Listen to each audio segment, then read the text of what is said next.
What's up, guys? Igor Hernandez here. Let's talk trial. Today I want to talk about objections. How do you object?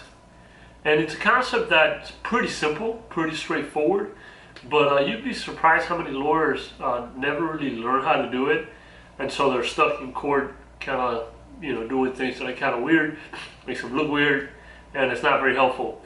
So how do you object? Well, number one, you stand up. And you got to stand up all the way before you open your mouth. If not, it just doesn't look right.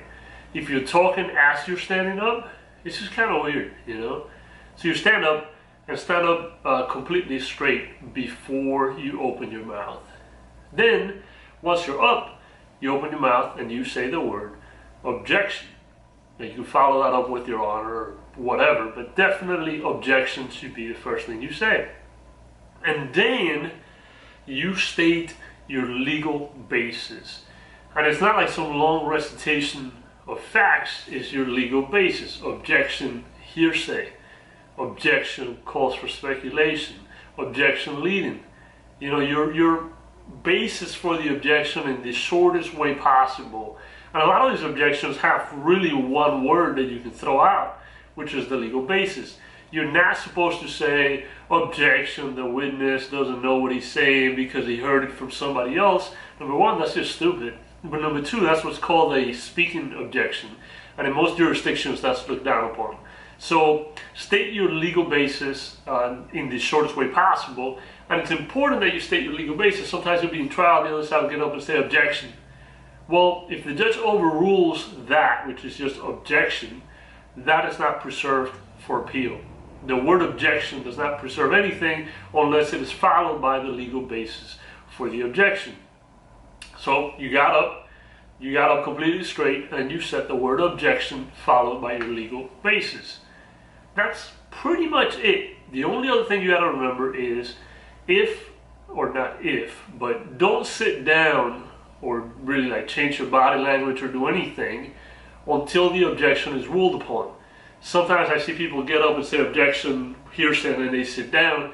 And whether you want to convey it or not, it just looks like you don't really believe in that objection. That you're just saying it for the record, whatever that means.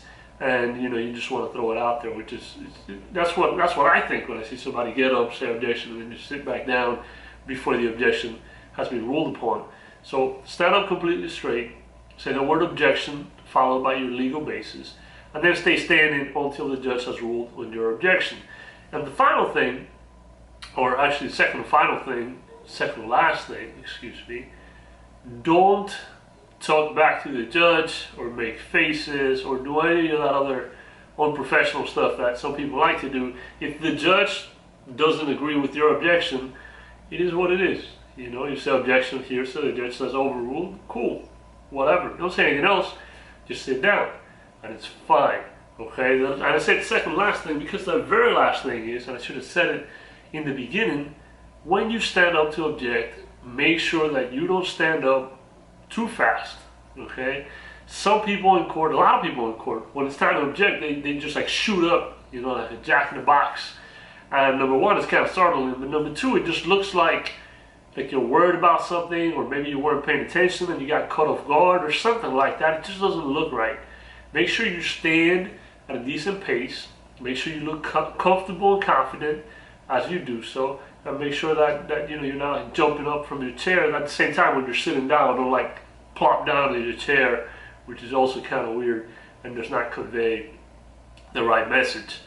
And I guess before I let you go, the very last thing, I know I said last thing a couple times already, but the very last thing is, when you say objection followed by your legal basis, make sure you say it in a tone that's powerful, in a tone that's commanding, but make sure you're not screaming and you're not saying it super fast. Some people, they stand up and they scream out objection really loud and they speak really fast.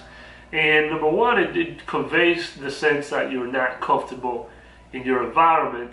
But number two, it'll startle people, and it probably startle the jury. They'll know what the hell's going on. What it's not going to do is it's not going to startle opposing counsel if they're any good. So if you're thinking, oh yeah, I like to do that because I like to throw off opposing counsel or whatever, I'd say not to do that, because if you're trying a case against somebody who's any good, it's not going to make a difference. And if you're trying a case against somebody who's startled by that easily, then you probably are going to be doing pretty well if you know what you're doing and you don't need to resort to those like unprofessional, tricks, I guess. So anyway, guys, that's it for now. That's how you object. I'll catch you again next Wednesday. If you like the video, hit the subscribe button, hit that bell, the notification bell, so you can catch the videos every time they come out. That's about it. Take it easy.